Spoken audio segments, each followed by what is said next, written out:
Welcome to this introduction to the Wicklow Eco Trail training plans. My name is René Borg, and I'm just going to take you through some of the basic thinking that went into the design of the training plans, so it gives you a better idea on how to use them. This 15-minute video focuses on the 11-week plans that started Monday, 13th July, building towards the race on the 26th of September. The 11-week plans are available for the 18 and the 29 kilometer distances.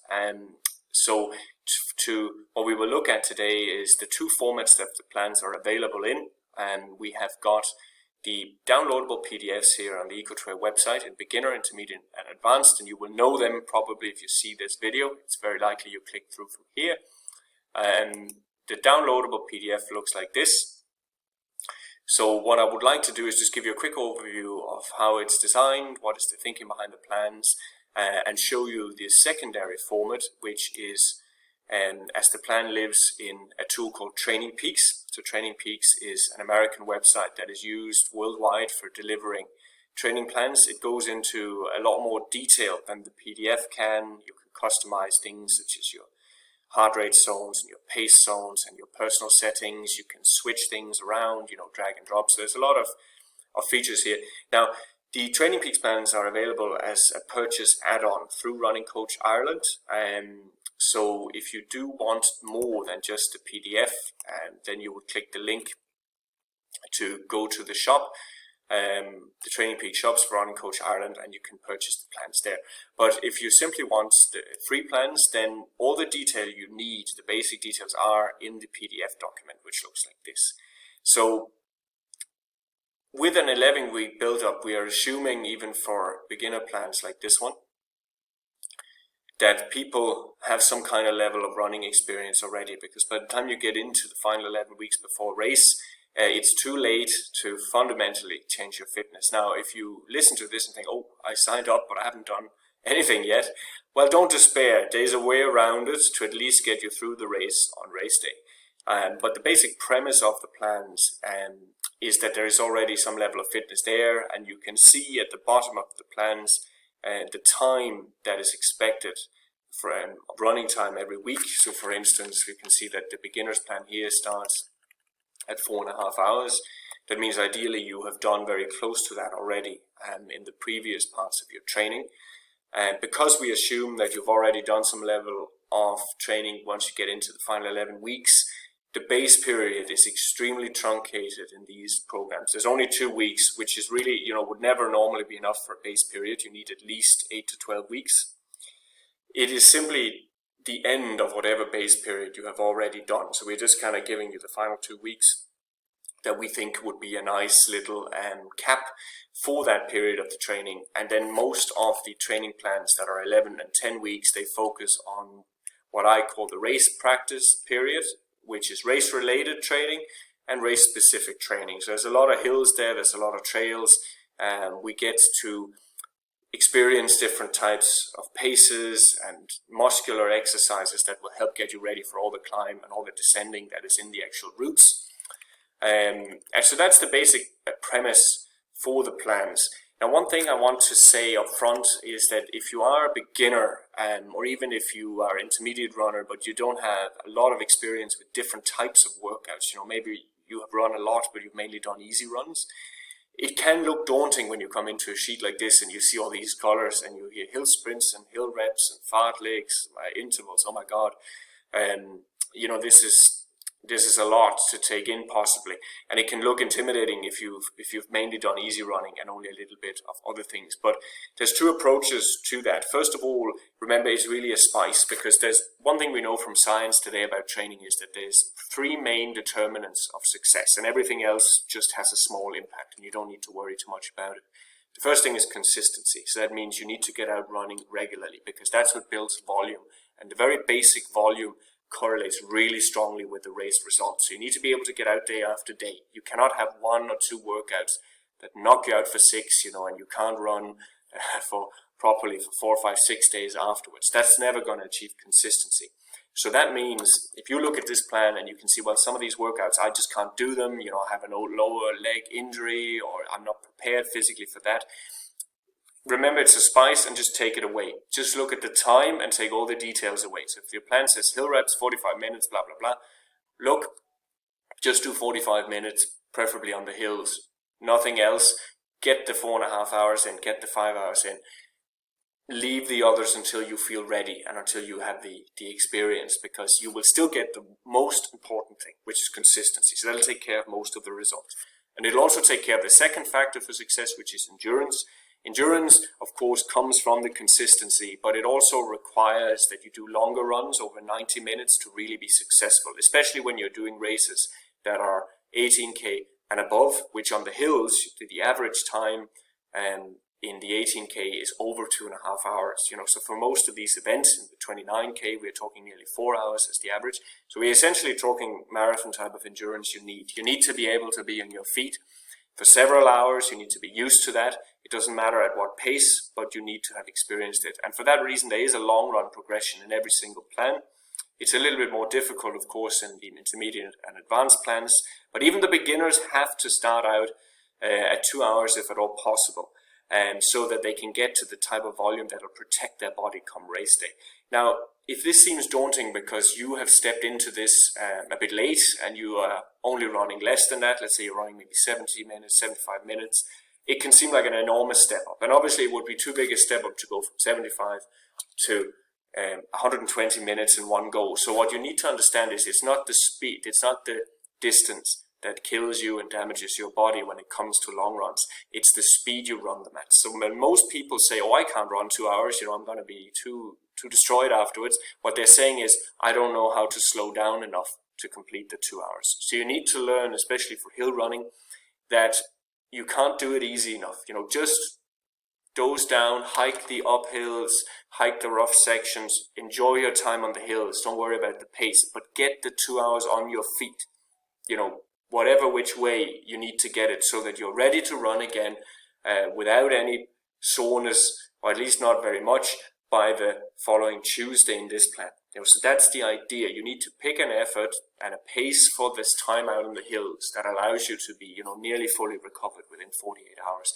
And that's a general rule for, as you'll see, most of the workouts here are designed in such a way, anything that is kind of dark or brightly colored orange and red, that means it's faster than race pace. So it's kind of more intensive work, which helps build the final part of this performance equation, which is speed. So the faster your maximum speed is, the faster all of your average speeds will be, and the easier they'll seem. So even for very long distances, we need to make sure that whatever speed you were born with, that we keep that topped up to the maximum. And having this variation in training helps protect you from what's called monotony, which means having your muscles do the same thing day after day after day after day, which is a surefire way of getting injured.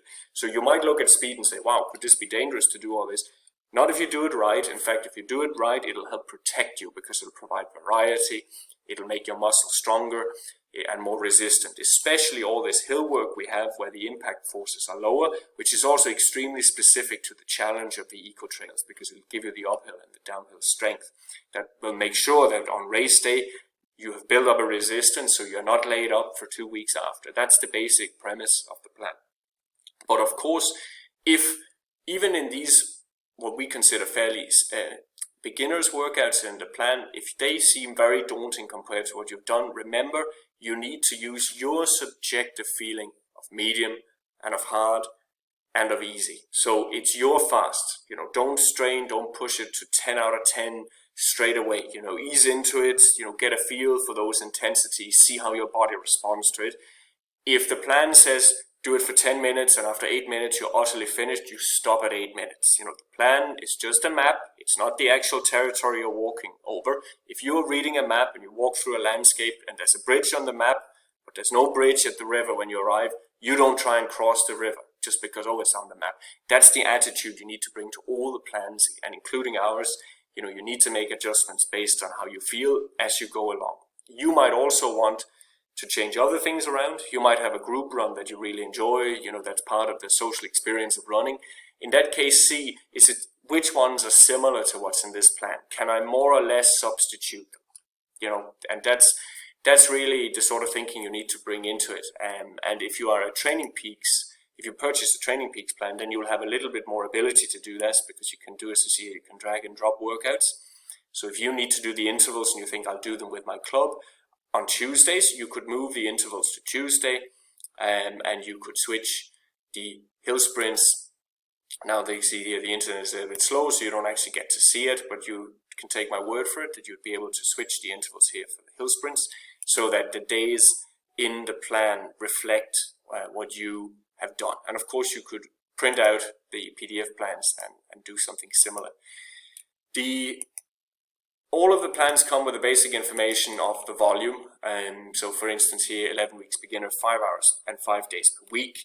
If you only run 4 days a week and you cannot yet step up to 5, then you must remove one of the higher intensity ones. Okay, so there's a certain balance in the plans, about 80-20.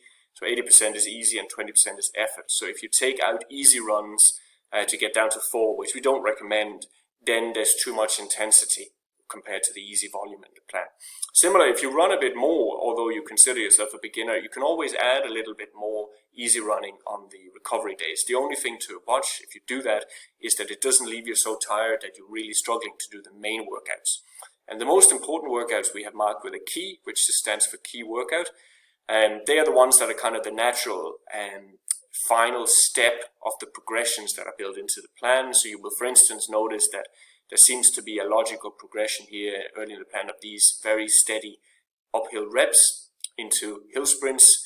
And you can see there's these little 2-letter acronyms in the boxes which tells you what type of fitness is being worked here. So you can see the hill sprints is all about your general speed. So that kind of finishes off very early in the plan. Whereas the race-related speed here, RS, you finish that off very late, actually, in the final week before the taper. Similarly, with the long run, the most specific long run of the plan, called SE here, specific endurance, finishes the week before the taper begins. So that just gives you an idea. These are days where, not only this is the completion of work I've done previously, but I want to be as fresh as I can, focus on my recovery, try maybe for the long runs to do things as similar to race day as possible, wear the same shoes, the same backpack, and so on and so forth.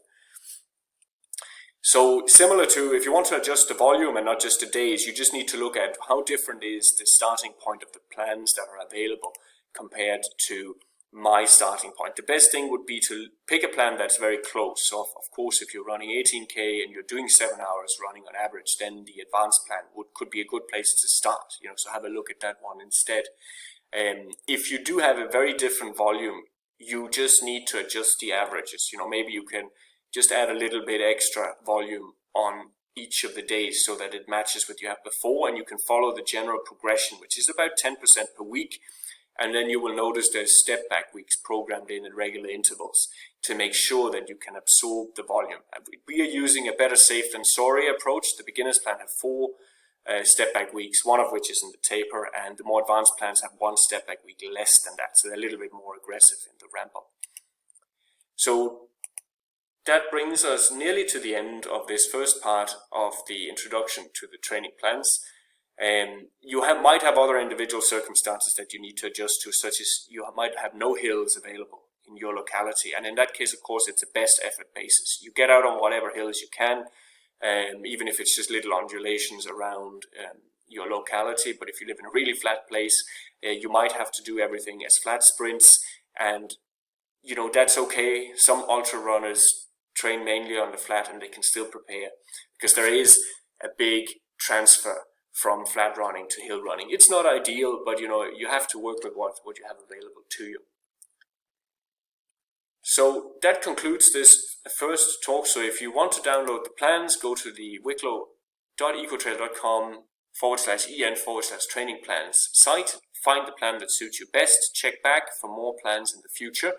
If you do want a little bit more customization, go to the Training Peaks website, create an account here, follow the link to my shop, and you can purchase a plan which will then automatically be adjusted and set up on your new Training Peaks account. And what will happen is that if you sync that with your Garmin account or similar account, the workouts that you do will flow in here and they will match with the actual prescribed workouts, so you can compare how did what I do compared to what was actually in the plan, and you'll get a color coding of green, red, or orange, which will tell you how close it was. It kind of gives you a health check. Am I actually following the plan, or am I just, you just think I'm following the plan? And these all have what's called structured workouts built in, which means that you can download the details